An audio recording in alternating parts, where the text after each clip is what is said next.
porque cada vez que um animal é adotado, ele recebe uma nova oportunidade de vida, quanto abre espaço para que a gente possa resgatar um outro animal e também vir a ter aí um novo futuro, um novo destino, uma família com amor e com afeto.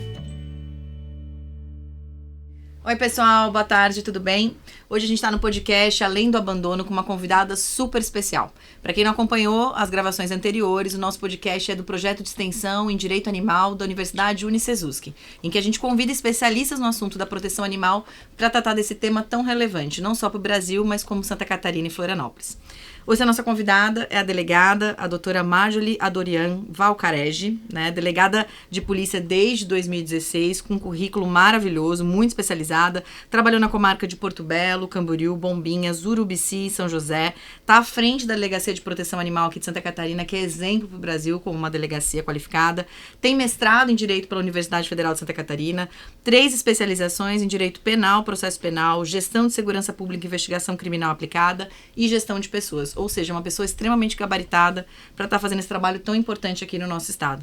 Delegada, obrigada por aceitar o nosso convite aqui. Queria também apresentar a Kelly, a nossa aluna do projeto de extensão, que vai hoje fazer as perguntas e acompanhar a nossa conversa aqui com a delegada.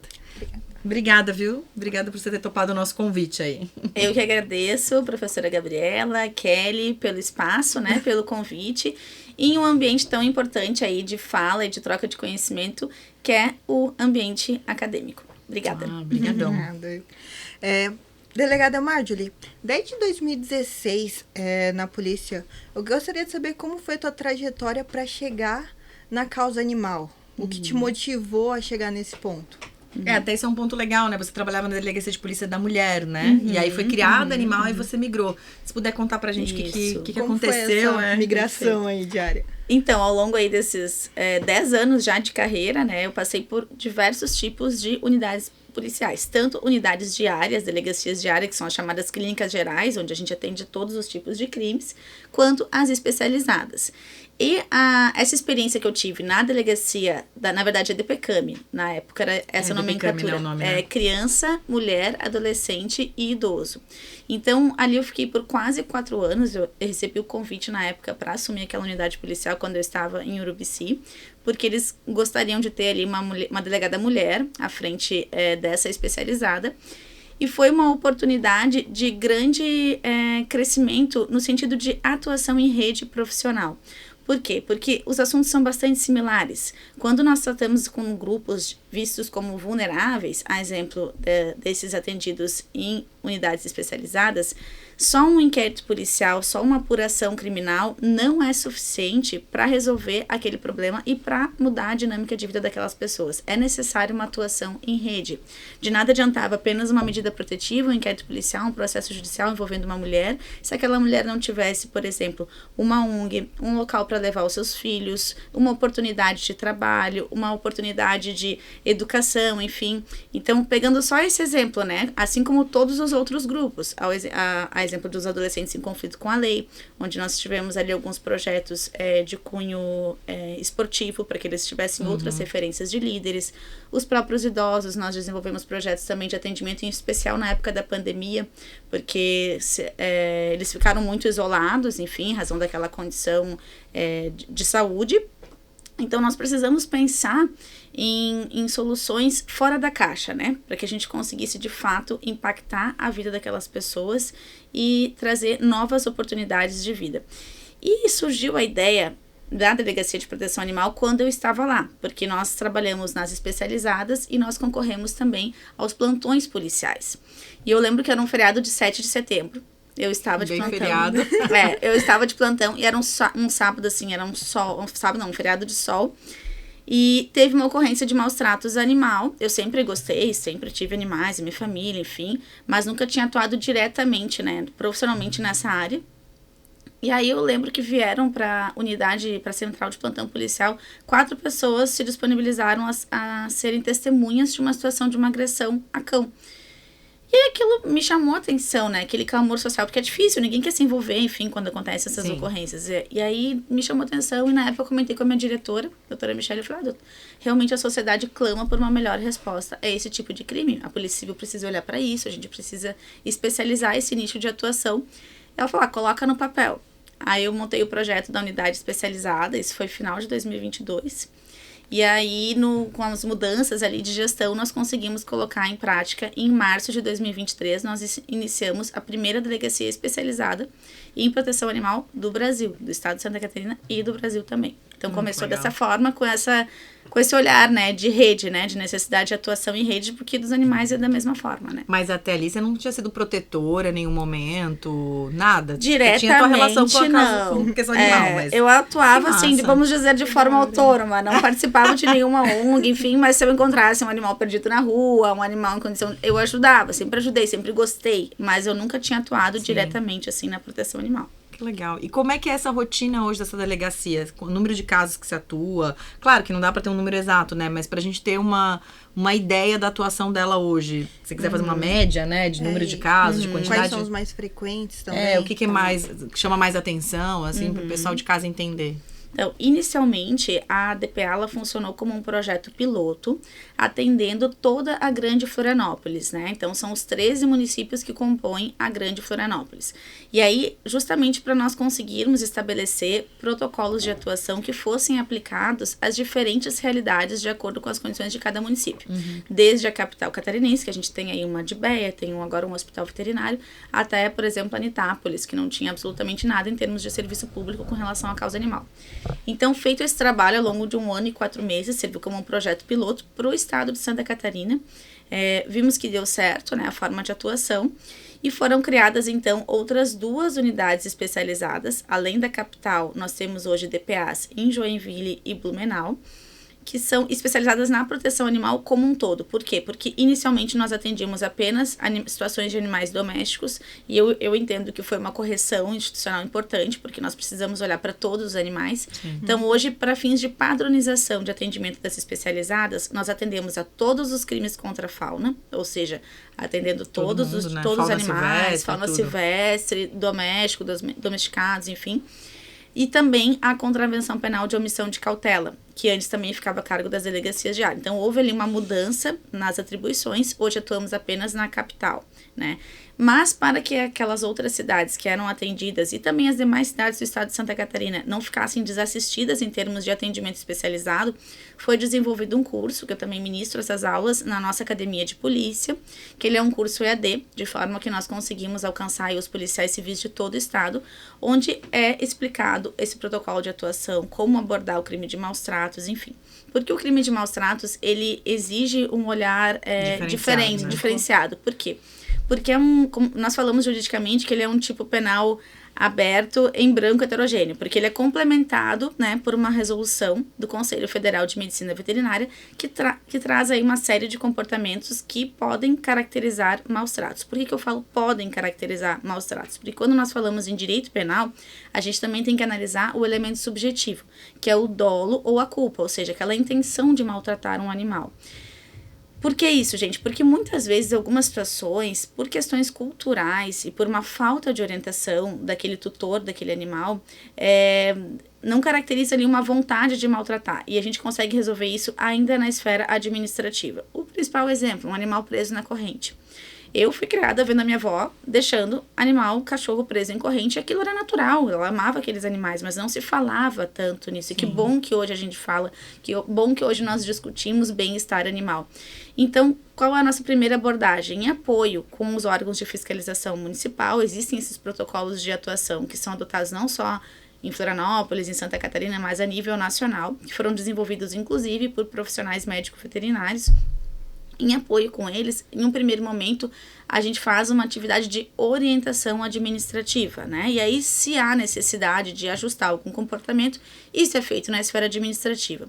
A partir desse momento, a pessoa tendo conhecimento, né, daquela inadequação daquele comportamento, se ela mantém, aí a gente pode falar de uma ciência da inadequação e instaurar um procedimento na esfera policial, na esfera criminal.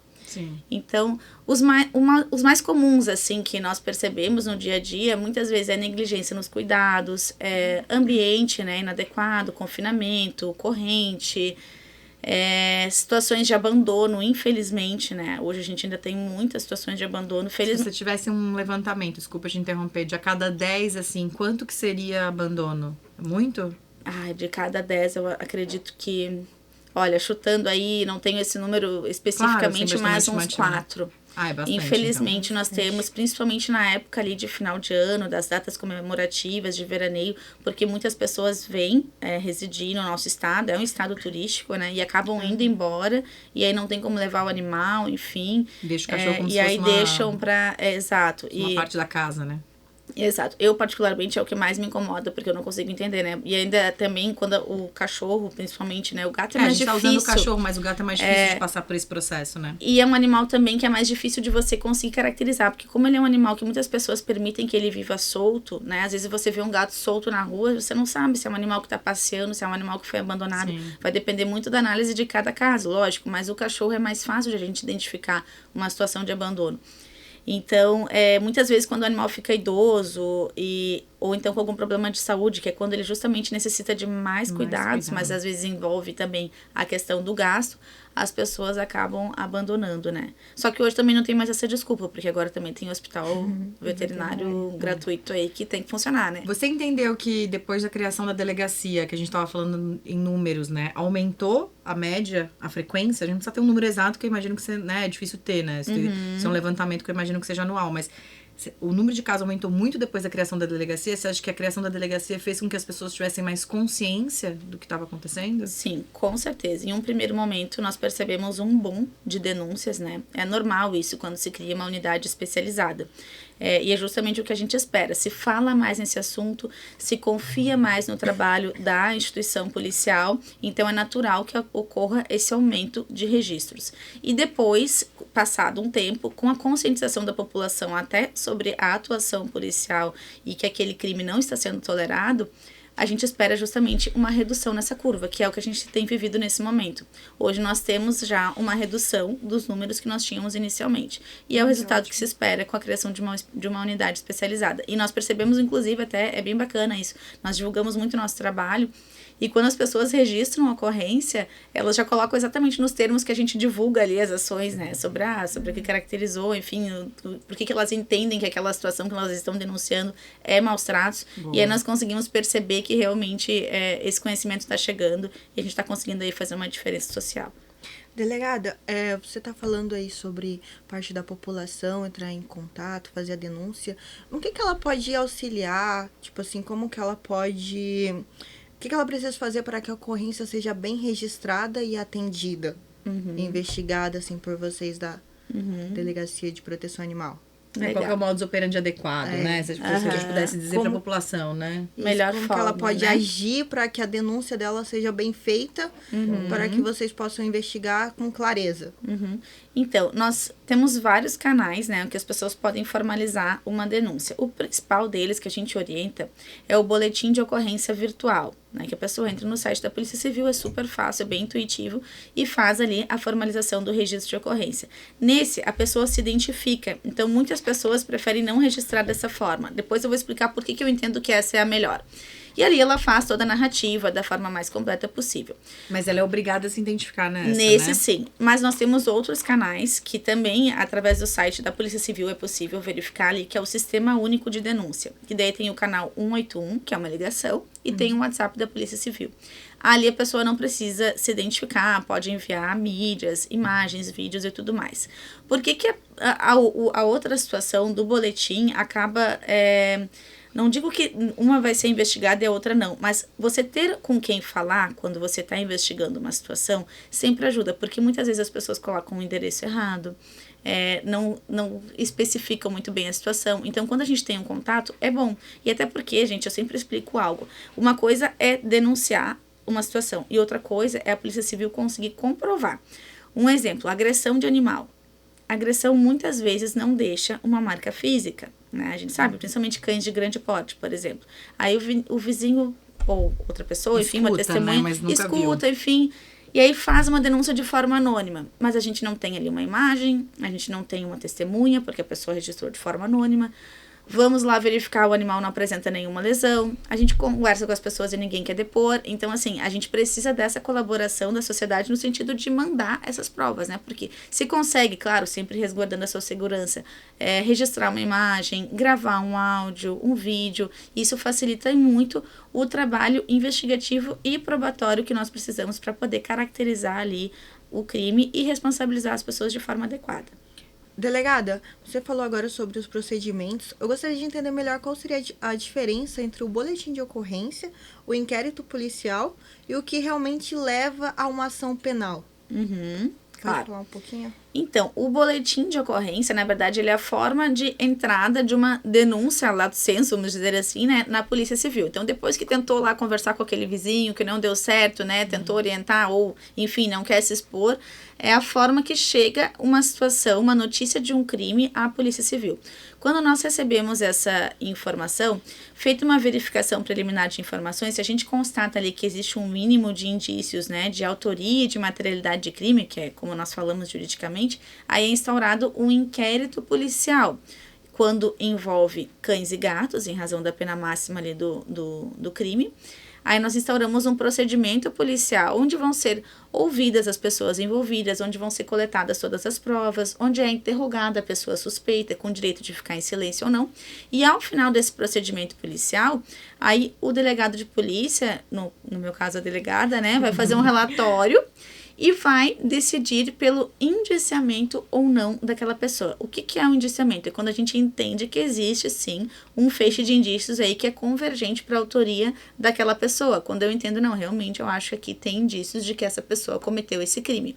Feito isso, o inquérito policial é remetido para o Poder Judiciário, inclusive para apreciação do Ministério Público, que daí é uma segunda fase da persecução penal, que é a fase judicial. O Ministério Público recebe esse material, vai analisar e vai ter a opinião dele, as instituições são independentes, são autônomas, a respeito daquela situação. Aí ele tem 3 opções. Ele pode ou requerer mais diligências de investigação à Polícia Civil, ou então se manifestar pelo arquivamento, porque ele entende que não é caso de prosseguimento daquela situação, ou então oferecer a denúncia criminal, que daí inicia um processo judicial. E a pessoa, ao final desse processo judicial, que ela vai ser condenada ou não. Que é essa grande diferença que as pessoas muitas vezes exigem, assim, a condenação já no início, né? Ou então uma prisão já no início, que é diferente. Uma prisão decorrente de uma sentença, né? E uma prisão em flagrante, que é uma situação imediata, onde a pessoa tem o direito de também responder ao processo em liberdade. Esse mesmo procedimento também se aplica com relação aos outros animais, só que é um procedimento diferente, que chama termo circunstanciado, que é em razão da pena máxima aplicada ali aos crimes, que a gente sabe que quando envolve cães e gatos, ela é uma pena mais alta. Então, é só uma questão de nomenclatura, mas o procedimento é o mesmo. Delegada, quais as principais dificuldades para investigar os crimes de maus tratos aos animais, além da falta... Eu faço, então, pergunta, vai. Não, a falta da formulação anônima ou genérica de denúncias. Começa pelo anônima. Além das denúncias anônimas que você mencionou, qual é a outra dificuldade? Vai. Só se para de sacudir aí, que você tá sacudindo toda. TDAH. Delegada, além das denúncias anônimas, quais outras principais dificuldades que vocês encontram para investigar os crimes de maus tratos? Então, isso depende um pouco de qual tipo de maus tratos que nós estamos apurando, né? Eu costumo dizer que a morte de um animal, ela é muito mais desafiadora de ser investigada do que a morte de um ser humano. Por quê? Porque quando a gente está falando de um ser humano, nós temos aí principalmente um celular para trabalhar uma quebra de dados, né, para a gente buscar ali as conversas dessa pessoa. Nós temos um sistema de consultas de segurança pública, onde a gente consegue verificar todos os registros de conflitos, as relações familiares daquela pessoa. Nós temos diversas testemunhas que falam, porque os animais, às vezes, os seus amigos ali, as testemunhas não falam, enfim. Então, a gente necessita muito da colaboração da sociedade com o fornecimento de informações para nos auxiliar nessa investigação. Porque muitas vezes o que acontece, né? As pessoas nas redes sociais ou então de forma anônima registram uma situação, cobram muito do poder público uma solução, mas na hora de também ter o seu comprometimento de fornecer um depoimento, de apresentar uma prova que possui, as pessoas se omitem. Né? E aí, realmente, nós precisamos trabalhar com aquilo que nós conseguimos materializar, com as informações que nós conseguimos materializar. Então, eu penso que a maior dificuldade é nesse sentido. E também, um segundo ponto, é quando há, de fato, uma necessidade de resgate. Hoje, esse é o nosso maior desafio na proteção animal. Não é segredo para ninguém que tanto os órgãos públicos quanto os parceiros privados, né, sejam individuais, sejam ONGs, protetoras, né, pessoas têm adoecido em razão disso, encontram-se aí superlotados. Então, há uma necessidade de conscientização social, de mudança de mentalidade social com relação à importância da adoção responsável, né? E, por exemplo, se a pessoa for pensar em ter um novo animal, ao invés de comprar, que nós sabemos que a exceção dos cães da raça Pitbull e derivados é permitido, e os silvestres também, né? Adotar, dar uma nova oportunidade de vida para um animal que está num local que é para ser temporário, que muitas vezes ele acaba morrendo ali, idosinho, porque ninguém deu uma nova chance. E aí, quando esse animal ele é adotado, surge uma nova vaga para que a gente possa fazer um novo resgate, possa dar uma nova oportunidade também para um serzinho que vai ser resgatado. Então, eu entendo que esse hoje é o maior desafio. Por isso que nós trabalhamos tanto também, previamente, a questão da orientação. Não existem locais para todos. No primeiro ano da DPA, nós recebemos 3.093 denúncias. Imagina, se nós fôssemos resgatar todos esses animais, onde nós colocaríamos? Então, a gente precisa trabalhar com essa abordagem inicialmente orientativa, né? O resgate ele acaba sendo a última opção, salvo situações extremas que realmente demandam um resgate imediato, animal em risco de vida e tudo mais. Mas eu penso que esses dois pontos, né? Esse comprometimento social também no sentido de fornecer provas, e a questão das vagas aí para quando há uma necessidade de resgate. Você trouxe dois pontos que eu acho que são muito relevantes. O primeiro que é a questão de não achar que postou na mídia social e tá resolvido, né? A polícia, a gente trabalha, não tem tempo pra ficar acompanhando seus stories no Instagram. Então, por desculpa, né? Mas por mais poético que seja, você queira fazer esse papel, ele não é efetivo, né? Não é ali, que eu sempre falo, é lindo, é bonito, bater a foto, postar no Insta. A protetora até, a gente entrevistou uma protetora semana passada, 2 até, ajuda o engajamento, às vezes alguém que olhou aquela foto daquele cachorrinho que vai adotar, então esse compartilhamento, ele é ótimo por uma segunda etapa, mas a primeira a gente precisa produzir provas. Essas provas precisam ser concretas para que você consiga investigar, porque assim é um crime como qualquer outro, né? Exato, que é contra animais, mas é um crime contra qualquer outro. E outro ponto que você trouxe que eu achei muito relevante é a questão da gente entender que tem que passar por uma educação, né? A polícia não vai sempre resgatar aqueles animais. E esse processo de educação também passa para as pessoas entenderem que tem que parar de comprar, né? Porque não adianta, a gente retroalimenta esse sistema, né? Cada vez mais comprando animais de canil clandestino, isso aumenta. E aí a gente cria um ciclo que nunca se fecha, né? A gente está sempre correndo, desculpa a expressão, mas correndo atrás do próprio rabo, como diriam já, né? Porque a gente está sempre correndo atrás, está sempre enxugando gelo, parece, né? O gelo continua derretendo, você está enxugando. É uma coisa que não acaba, né? Então, eu acho que se caminhasse tudo isso junto, a gente conseguiria ter uma mudança de percepção, né? E políticas públicas para ajudar a delegacia, porque o delegado investiga, mas ele não é o salvador da vida, né? Exato. Precisa ter políticas públicas juntas para ajudar, né? Vários pontos aí que você mencionou que eu acho extremamente relevantes. A questão das redes sociais, eu concordo. Eu acho que nós temos que falar sobre causa animal, sobre proteção animal, sobre o lugar dos animais hoje na nossa sociedade, né? O quanto não como se tolera. Família multiespécie, né? Que a gente tá discutindo. Isso, exato. Eu acho super relevante. Mas eu trago esse mesmo discurso e quando as pessoas nos procuram, eu falo, postagem em rede social não é boletim de ocorrência. E por que nós exigimos essa formalização para o início do trabalho investigativo policial? Porque nós também precisamos, quando a gente vai buscar políticas públicas, de dados, mensurar quantidade. Então, quando a gente não tem uma ocorrência formalizada, ela não entra numa estatística. Não entra no indicador, aí não cria política pública, não cria política pública. Então, as pessoas têm que ter essa consciência. E eu até entendo a proteção animal e as pessoas fazerem as coisas, às vezes, de uma forma mais informal, porque por muito tempo a proteção animal atuou sem um apoio efetivo do poder público, né? Então as pessoas faziam as coisas do jeito delas, da cabeça delas. E hoje, quando a gente estabelece um protocolo, estabelece um procedimento, muitas vezes não é bem visto por alguns protetores e protetoras, porque eles entendem, não, no meu tempo eu ia lá, entrava na casa, tirava o animal e resolvia. Não resolve, porque hoje está com problema de superlotação. O que a gente precisa é justamente obedecer um protocolo. Essa pessoa que está sendo investigada, ela ter ali todos os seus direitos resguardados ao longo da investigação também, para que tanto esse animal ele tenha uma nova oportunidade de vida, ele seja resguardado, quanto essa pessoa efetivamente seja responsabilizada.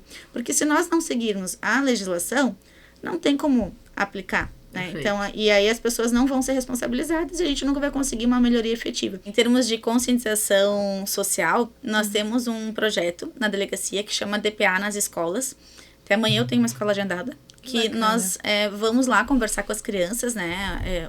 Vai mais uma policial da equipe, onde é feita ali uma fala falando sobre os cuidados com os animais, sobre o que caracteriza ou não um crime de maus tratos, sobre o que acontece, né, se a pessoa ela venha a ser responsabilizada.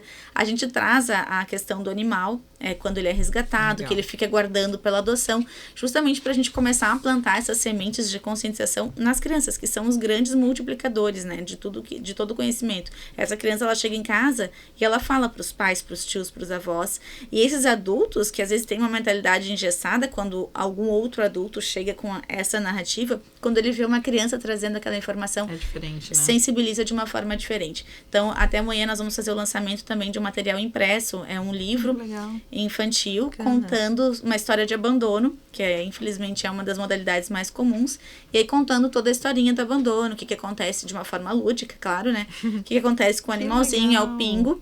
E aí, ao final, o resgate, a atuação da Polícia Civil, ele recebendo uma nova família, porque a nossa ideia é justamente essa, é mudar uma conscientização social, e nós começamos da melhor forma, que é sempre pelas crianças, né? Então, esse trabalho também está sendo desenvolvido ali pela delegacia. A gente pensa assim, o trabalho da Polícia Civil, né? Investigar crimes, em tese, a nossa função é essa. Só que só o investigar o crime não resolve nessa situação, é preciso uma atuação em rede, né? Para que a gente consiga, de fato, mudar essa realidade e ter um mundo aí melhor para os nossos animais. Precisam disso, né? Dessa atuação em rede, sim. Essa atuação em rede. Então, na DPA, como nós vamos formalizar um procedimento policial, a gente precisa seguir um protocolo que, em um primeiro momento, é o acionamento do órgão de bem-estar animal municipal para fiscalização administrativa. Então, quando há, por exemplo, uma necessidade de resgate, enfim, precisa de um lar temporário, a própria diretoria, a própria DBEC, faz esse contato com a rede, que eles também têm vários contatos, para buscar esses locais de apoio e também oferecer esse suporte para a proteção animal independente, né? E ali na DPA, claro, nós temos contato com vários protetores e protetoras que eventualmente façam uma formalização de uma situação e aí nos mandam uma mensagem, enfim, são colaborativos no fornecimento de informações. Então, é uma rede que, se não funcionar de forma integrada, nós não vamos conseguir dar resultados, né? Então, é bem importante que todos atuem em conjunto. Sim. A gente estava falando sobre maus tratos, né? E eu acho que um grande ponto é a gente pensar no conceito de maus tratos, né? Vamos pensar hoje alguém olhando, né? Para quem não é do direito, assim. Como você definiria maus tratos para quem não é da área, assim? E existe alguma diferença entre os crimes de maus tratos praticados aqui na capital com os das terras, do interior do estado? Tem alguma diferença, assim, ou não? Então, o maus tratos, juridicamente falando, mas traduzindo aqui, ele é complementado por uma resolução, o crime é complementado por uma resolução do Conselho Federal de Medicina Veterinária que traz uma lista de comportamentos, né, sobre o que caracteriza ou não. E aí nós temos desde agressões físicas, negligência nos cuidados, o abandono, a zoofilia, que é a situação ali de crime sexual, deixa eu pensar outras... o confinamento... deixar o animal amarrado na corrente e viajar e deixar o animal sem suporte nenhum por vários dias, né? As pessoas entendem isso como um comportamento comum. Tem que pensar se o bem-estar daquele animal, ele está resguardado ou não. E isso vai ser analisado caso a caso. Por quê? Porque sendo uma questão que exige também uma comprovação de elemento subjetivo, que a gente fala, o que é isso? É a intenção de maltratar aquele animal, né? Ou o conhecimento sobre a negligência nos cuidados com aquele animal. Nós precisamos analisar caso a caso para saber se aquele tutor ele tinha ciência da inadequação do comportamento ou não. Mas sim, as pessoas precisam estar mais atentas, porque vários comportamentos podem sim vir a caracterizar maus tratos, e hoje, felizmente, nós falamos sobre isso, né? E sobre as diferenças de se teria crimes por diferenças. região. Nós percebemos algumas diferenças até em razões culturais, né?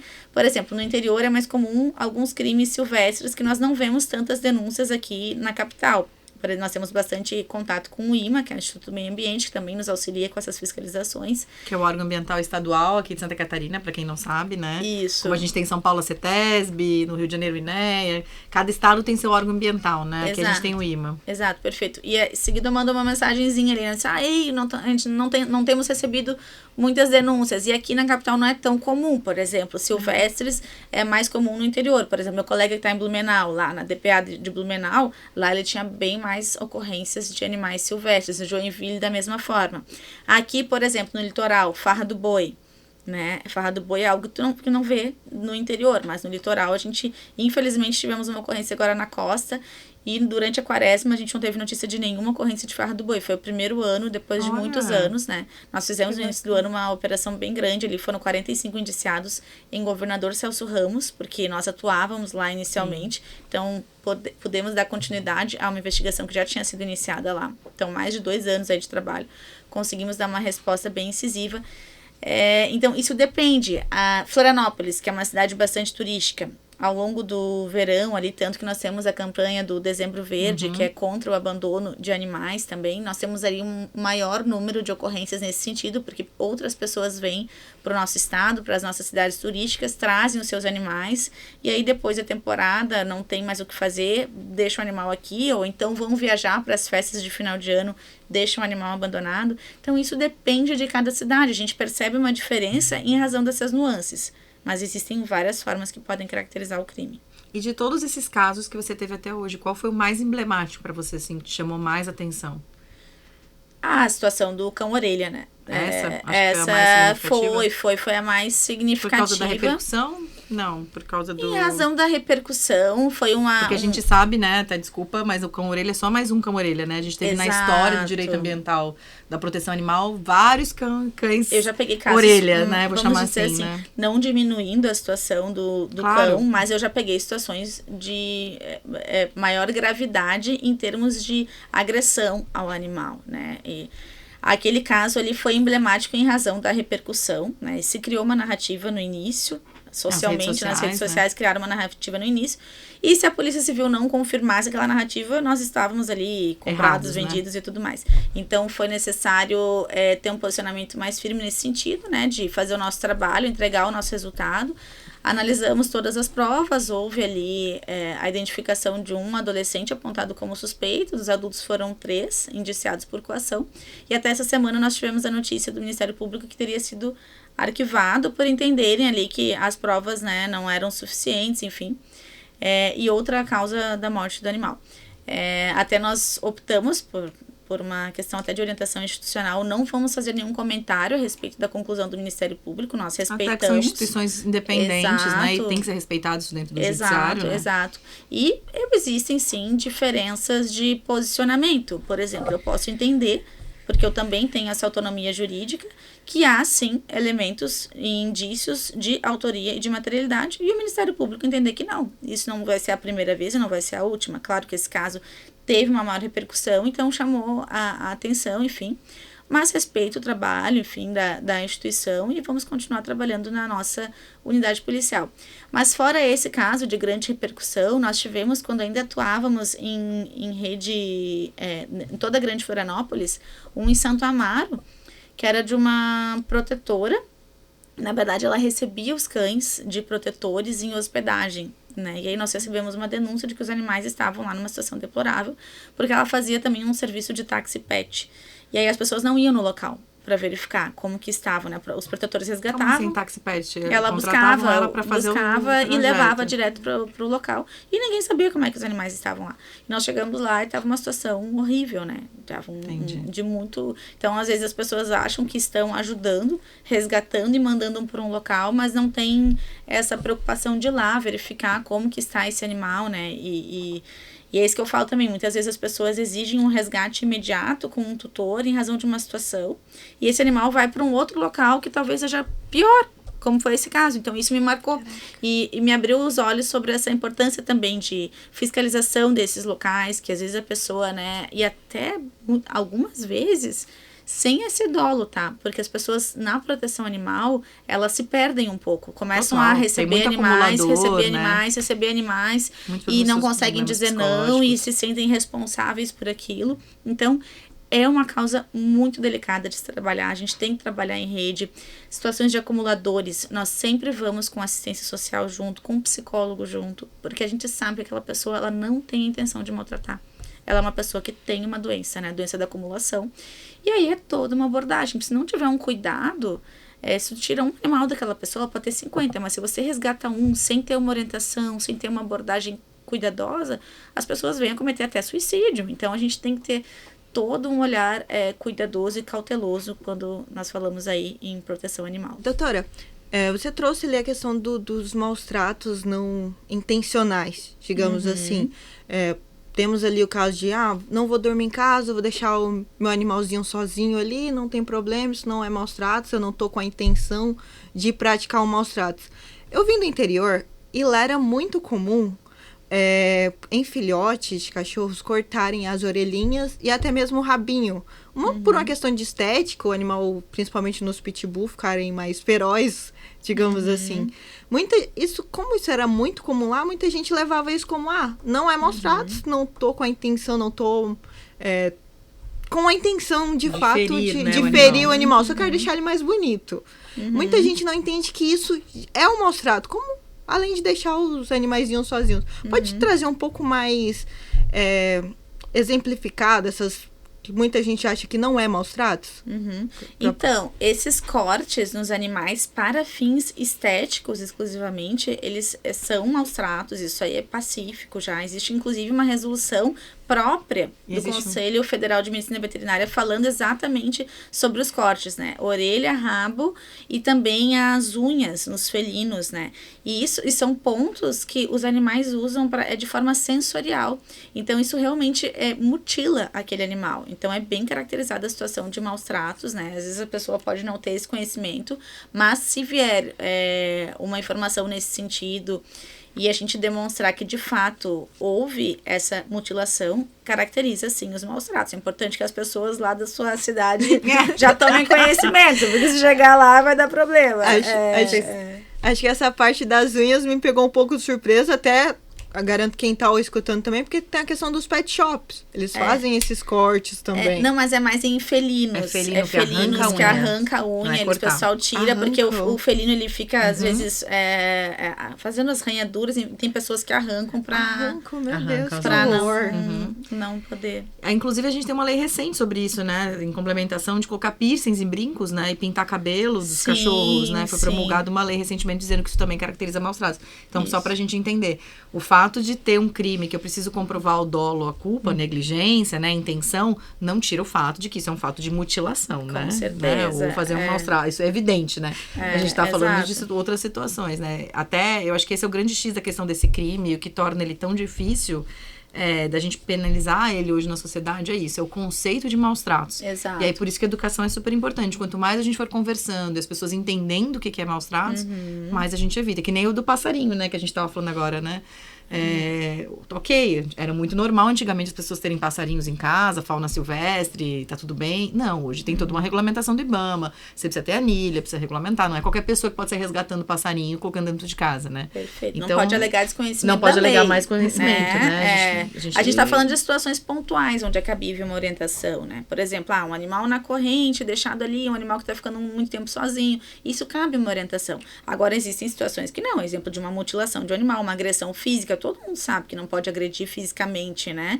Um abandono do animal, não tem como a pessoa alegar desconhecimento. Eu não sabia que abandono não podia. Claro que não pode, vai deixar o animal, vai abandonar como? Não sabia que não podia dar água, não sabia que não precisava da alimentação, é um animal, né? Entende como tem situações e situações onde é cabível ou não, né? Por isso que tem que ser avaliado caso a caso daí. Então, eu vi uma situação de maus tratos, hoje eu posso ligar para um 181 ou um 90, E o melhor caminho de todos é fazer um boletim de ocorrência com provas desse crime em que você se identifique para que a polícia possa fazer essa investigação, fazer com que esse boletim de ocorrência vire um inquérito policial e posteriormente aí, se cabível, uma ação penal.